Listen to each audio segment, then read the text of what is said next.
தவேகாவின் 2வது மாநில மாநாடு கடந்த 21ஆம் தேதி மதுரையில் நடந்து முடிந்தது. இந்நிலையில் தற்போது தமிழக வெற்றிக் கழக தலைவர் விஜய் மீது போலீசில் புகார் கொடுக்கப்பட்டிருக்கிறது. இந்த புகார் திருவாரூர் மாவட்டம் திருத்துறைப்பூண்டி காவல் நிலையத்தில் வழக்கறிஞர் சிவசாகர் என்பவரால் அளிக்கப்பட்டுள்ளது. மதுரையில் நடந்த தவேகா மாநாட்டில் விஜய் பேசியபோது தமிழக முதல்வர் ஸ்டாலினை தரக்குறைவாக பேசியதாக புகார் அளிக்கப்பட்டுள்ளது. இது மட்டுமல்லாமல் தவேகா மேலும் ஒரு புகாருக்கு ஆளாகியிருக்கிறது. முன்னதாக விழுப்புரம் விக்கிரவாண்டியில் நடந்த முதல் தவேகா மாநாட்டின் போது விஜய் தனது கொள்கை எதிரி பாஜக என்றும் அரசியல் எதிரி திமுக என்றும் கூறியிருந்தார்.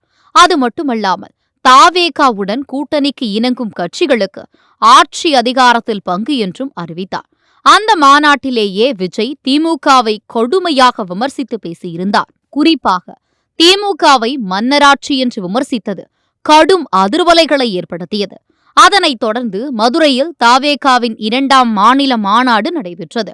இந்த மாநாட்டில் பேசிய விஜய் முதல்வர் ஸ்டாலினை அங்கிள் என்று குறிப்பிட்டார். திரும்ப திரும்ப ஸ்டாலின் அங்கிள் என்று விஜய் குறிப்பிட்டார். இவ்வாறாக ஸ்டாலினை அங்கிள் என குறிப்பிட்டு விஜய் பேசியதற்கு கடும் விமர்சனங்கள் எழுந்தன.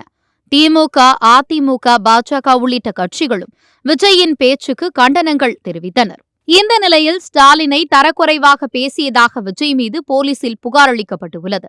இந்த புகார் மட்டுமல்லாமல் விஜய் ராம்ப் வாக் சென்றபோது அவரது பவுன்சர்கள் தொண்டர்களை குண்டுகட்டாக தூக்கி வீசியதாகவும் புகார் அளிக்கப்பட்டிருப்பது தற்போது பரபரப்பை ஏற்படுத்தியுள்ளது.